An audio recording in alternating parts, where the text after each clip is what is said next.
অধিকার আছে। Disciplinary committee আমাকে শপথ করলে আমি তার যথাযথ উত্তর সময় মতো দিই। বারবার যে প্রকাশ্যে মন্তব্য করাকে আপনার মনে হয় যে ভুল হচ্ছে?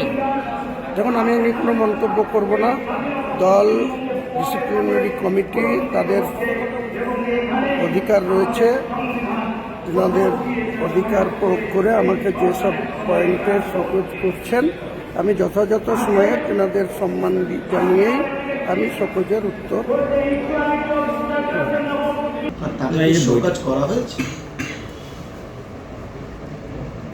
এটা আমাদের আবার সিদ্ধান্তের প্রশ্ন। আমি কিছু বলবো না এই মুহূর্তে। দেখুন, এটা সম্পূর্ণ তার ব্যাপার।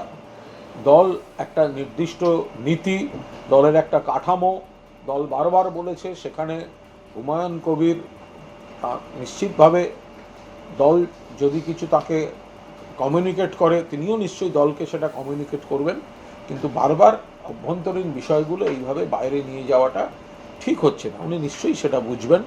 ওনার যা বক্তব্য দলের মধ্যে 100 বার জানাতে পারেন, কিন্তু সেটা যেভাবে উনি বহিঃপ্রকাশ করছেন তাতে দলের প্রতিপক্ষ যারা আছে, উল্টো দিকের দলের যারা আছে, তারা এসব একটা চর্চা বা এটা একটা হয়ে যায়, ফলে বিভ্রান্তি তৈরি হয়। ফলে তার যে কথাগুলো তিনি তার দলের মধ্যে বলবেন, দল চূড়ান্ত সিদ্ধান্ত নেবে, তারপর বাইরে কথা বললে সেটা তো ঠিক নয়। ফলে এটা তার এবং দলের বিষয়, এখানে অতিরিক্ত কোনো মন্তব্য করার অবকাশ নেই। দেখুন, তার তো কোনো দোষ নেই, তাকে কেউ বলছে তাই সে করছে। তাকে দিদি বলেছিল অধীর চৌধুরীকে হারানোর জন্য শক্তিপুরে রাইট লাগাও, সে রাইট লাগিয়ে দিয়েছে।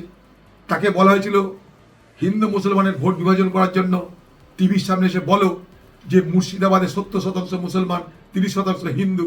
মুসলমান যদি মনে করে 30% হিন্দুকে কেটে ভাসিয়ে দিতে পারে, কেন? যাতে ভোট ভাগাভাগি হয়, হিন্দুরা যাতে ভয় পেয়ে এক কাটতে হয়। দিদির কথাই সে ভদ্রলোক সেটা করেছে। তৃণমূলের অনেক তোষামতকারী নেতা এমএলএ থেকে তাকে আমি অনেক বেশি বীর মনে করি, অনেক বেশি সাহসী মনে করি। 100 বার সে তার হিম্মত করে মনের কথাটা বলতে পারছে।